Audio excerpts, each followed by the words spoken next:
భారత విదేశాంగ మంత్రి సుష్మా స్వరాజ్ ఇరాన్లో పర్యటించారు. చమురు వాణిజ్యంపైన కీలక ఒప్పందాలు చేసుకున్నారు. చబహార్ పోర్ట్ ప్రాజెక్టు డెవలప్మెంట్ పై మెయిన్ గా రెండు దేశాల మధ్య చర్చలు జరిగాయి. ప్రాజెక్టు ఎక్స్టెన్షన్స్ కు అంగీకరిస్తూ విదేశాంగ శాఖ మంత్రులు సంతకాలు చేశారు. ఇరాన్ పర్యటన ముగించుకుని సుష్మా మాస్కో వెళ్లారు.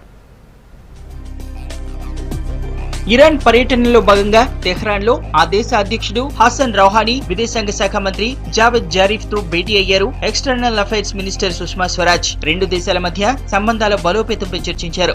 చమురు వాణిజ్యంపై ఇరాన్ తో అగ్రిమెంట్ చేసుకున్నారు.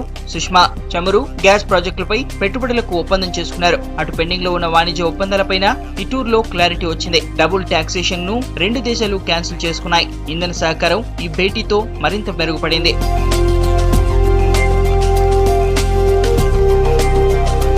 రెండు దేశాల మధ్య సక్సెస్ఫుల్ గా సాగిన చర్చలు ఇరాన్ తో భారత్ కు ఉన్న పాత ఒప్పందాలకు కొత్త ఎనర్జీనిచ్చాయి. చాబహార్ పోర్ట్ ప్రాజెక్ట్ డెవలప్మెంట్ పై ఇరు దేశాలు చర్చించుకున్నాయి. ఇండియా, ఇరాన్ కంబైన్డ్ గా నిర్మిస్తున్న రైల్వే లైన్ ను ఎక్స్టెండ్ చేసే కమర్షియల్ కాంట్రాక్ట్ కు అంగీకరించాయి. ట్రాక్ కోసం ఇరాన్ కు భారత్ నుంచి ఉక్కు పట్టాలు సప్లై పైన అంగీకారం కుదిరింది. ఇండియాలో ఆయిల్ రిఫైనరీ ప్రాజెక్టు పై సహకారానికి ఇరాన్ అంగీకరించింది.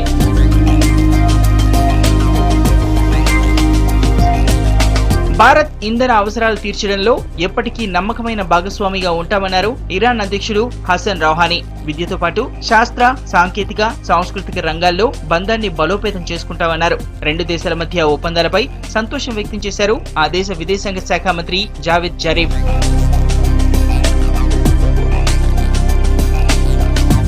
చబహార్ పోర్టు అభివృద్ధికి 1000 కోట్లతో పాటు భారత్ నుంచి స్టీల్ సరఫరా కోసం 2.6 వేల కోట్లు ఇరాన్ కు అప్పుగా ఇస్తామన్నారు సుష్మా.